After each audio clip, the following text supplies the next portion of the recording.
क्या आपने कभी इंटरव्यू में मिस्टेक की है? मिस्टेक होना आम बात है। इसलिए मैंने 5 प्रमुख गलत कदमों, मिस्टेक और मिस्ड अपॉर्चुनिटीज की एक सूची बनाई है, ताकि आप शाइन कर सकें। आखिर तक देखना ना भूलें। आपके इंटरव्यू लेने वाले के साथ इमीडिएट कनेक्शन बनाने के बारे में छठा टिप शेयर करूंगा। तो आइए, अब अपनी पहली टिप पर चर्चा करते हैं। टिप नंबर 1, केवल मजबूत कॉन्वर्जेशनल स्किल्स पर भरोसा ना करें। इसकी बजाय गहन रिसर्च करें।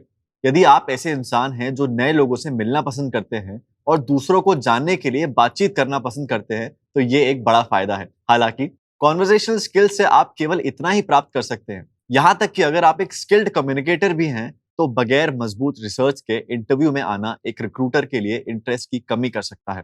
साथ ही मजबूत रिसर्च को रेफर कर पाने से आप बेहतर ढंग से समझा सकते हैं कि आपका स्पेसिफिक एक्सपीरियंस इस रोल में कैसे ट्रांसफर होगा। इसलिए industry awards, new products, company expansion और समाज में कंपनी के लिए कंट्रीब्यूशन देने यानी कॉर्पोरेट सामाजिक जिम्मेदारी जैसी जानकारी के लिए ऑर्गेनाइजेशन की वेबसाइट कंटेंट का रिव्यू करें। आप जॉब पोस्टिंग में दी गई स्किल्स, क्वालिटीज और एक्सपीरियंस पर कुछ नोट्स भी ले सकते हैं। ये नोट्स आपको अपनी उपलब्धियां और करियर के विकास की मजबूत कहानियां क्राफ्ट करने में मदद करेंगे। अपने परफॉर्मेंस को बेहतर बनाने के लिए किसी मित्र या रिश्तेदार के साथ कुछ प्रैक्टिस इंटरव्यूज करना भी एक स्मार्ट कदम है। और किस्मत से अगर आपको इंटरव्यू लेने वालों के नाम और टाइटल के बारे में पहले सूचित किया जाए, तो इस जानकारी का फायदा उठाएं और उनके करियर बैकग्राउंड के बारे में अधिक जानने के लिए इंटरनेट पर कुछ रिसर्च करें। इस सारी जानकारी को इंटरव्यू में लें और कंपनी में अपने इंटरेस्ट, आपकी ट्रांसफरेबल स्किल्स और आपके स्वाभाविक इम्पैक्ट का वर्णन करते समय इनको रेफर करें। टिप नंबर 2, ये मेरी दूसरी टिप है। केवल अपनी डेली ड्यूटीज का वर्णन ना करें, इसके बजाय अपनी प्रमुख उपलब्धियों पर ध्यान दें। जब एक इंटरव्यू करता आपसे अपने बारे में बताने के लिए कहता है, तो अपनी जॉब ड्यूटीज के बारे में बताना आसान होता है।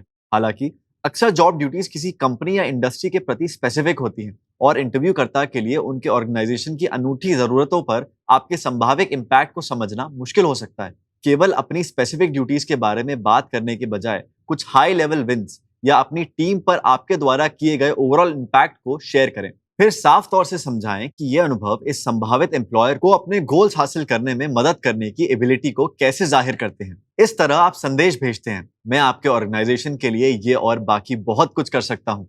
इस अप्रोच से रिक्रूटर को ये आंकलन करने की जरूरत नहीं रहेगी कि आपकी स्किल्स एप्लीकेबल हैं और ये कंपनी की जरूरतों को पूरी करने पर आपके फोकस को दर्शाता है। यदि आपने यहाँ तक वीडियो देखा है, तो हमें नीचे लाइक करें और हमारे चैनल को सब्सक्राइब करके और भी करियर कोचिंग वीडियो देखें। अब टिप नंबर 3, 3 मिनट के जवाब से बचें।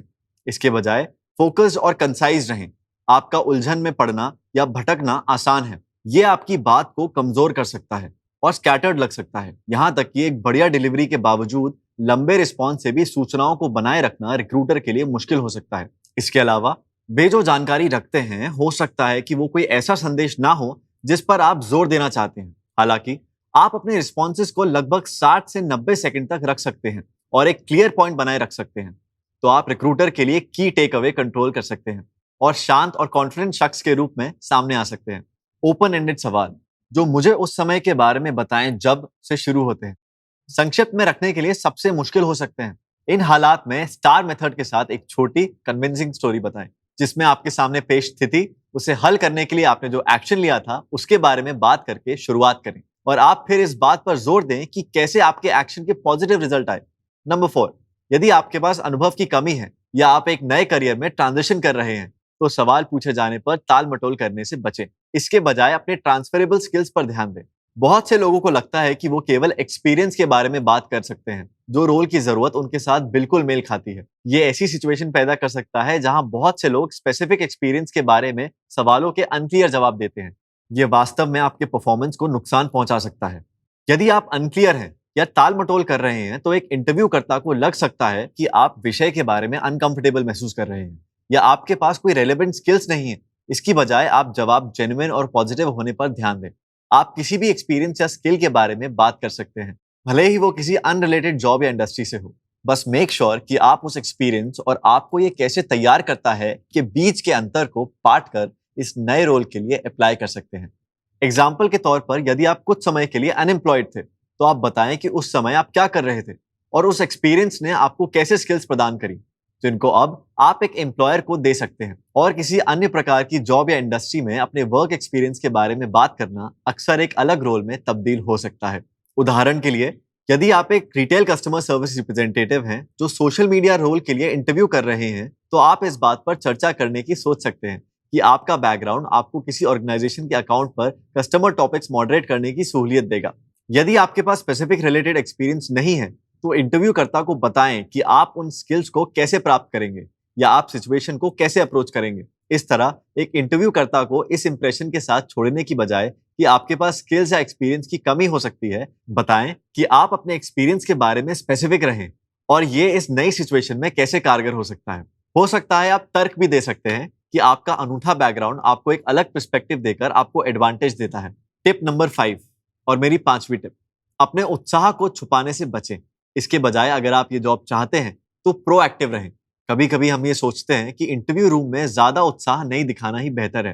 हालांकि एम्प्लॉयज के लिए यह समझना फायदेमंद है कि आपके पास विकल्प है और आप बेताब नहीं हैं। अपने उत्साह को छुपाने से ऐसा लग सकता है कि आप इम्प्रेस नहीं हुए हैं या आपको कोई दिलचस्पी नहीं है। इससे इंटरव्यू करता ये सोचने लग सकता है कि आप काम में एनर्जी या एक्साइटमेंट नहीं लाएंगे। इसके बजाय इंटरव्यूकर्ता को यह दिखाएं कि इस सरल 1-2-3 फॉर्मूला को यूज करने की अपॉर्चुनिटी आपको आकर्षक लगी और आप उत्साह से काम करने वाले हैं।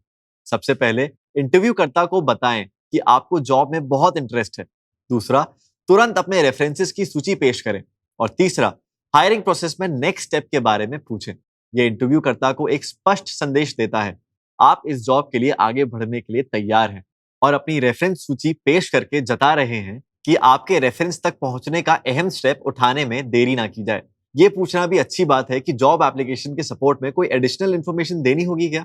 और अब मेरा बोनस टिप, केवल अपने खुद के एजेंडे पर फोकस इंटरव्यू करने से बचें।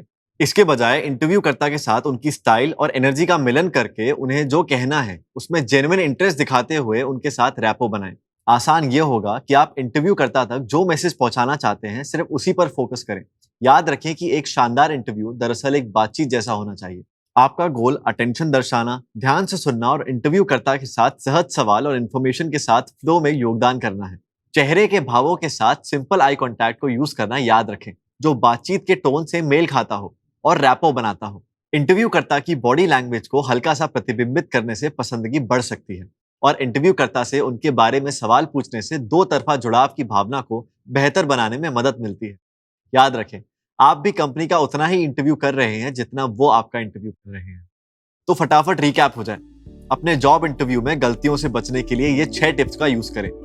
सबसे पहले, केवल स्ट्रॉन्ग कॉन्वर्सेशन स्किल्स पर डिपेंडेंट ना हो। इसके बजाय इंटरव्यू की तैयारी के लिए गहन रिसर्च करें। दूसरा, केवल अपने डेली ड्यूटीज को डिस्क्राइब ना करें। इसकी बजाय अपनी प्रमुख उपलब्धियों पर ध्यान दें और वो इस नई कंपनी पर कैसे अप्लाई हो सकते हैं इस पर फोकस करें। तीसरा, बेमतलब जवाब देने से बचें। इसके बजाय सवालों और उनके जवाबों पर फोकस करें और उन्हें कंसाइज रखें। चौथा, यदि आपके पास एक्सपीरियंस की कमी है या आप एक नए करियर में ट्रांजिशन कर रहे हैं तो सवाल पूछे जाने पर टाल मटोल से बचें। इसके बजाय अपने सभी एक्सपीरियंसेस से हटकर ट्रांसफरेबल स्किल्स पर फोकस करें। पांचवा, आप अपने उत्साह को ना छुपाएं। इसके बजाय यदि आप जॉब चाहते हैं तो प्रोएक्टिव रहें। इंटरव्यू खत्म होते ही ये स्पष्ट करें कि आप इस प्रोसेस के अगले स्टेप्स के लिए तैयार हैं। और छठा, बोनस टिप याद रखें, इंटरव्यूकर्ता की कम्युनिकेशन स्टाइल और एनर्जी पर ध्यान दें और कनेक्शन व तालमेल बनाने के लिए इनको मैच करें। तो भरपूर कॉन्फिडेंस के लिए इन टिप्स को अपने इंटरव्यू टूल किट में जरूर जोड़ें। और एक बार फिर, आपको ये वीडियो मददगार लगा हो तो प्लीज नीचे लाइक दबाइए और हमारे चैनल को सब्सक्राइब कीजिए। इंटरव्यू के बारे में अधिक टिप्स के लिए यहाँ दी गई प्लेलिस्ट जरूर देखें। आपके इंटरव्यू के लिए शुभकामनाएं। इसे देखने के लिए बहुत बहुत धन्यवाद। फिर मिलते हैं।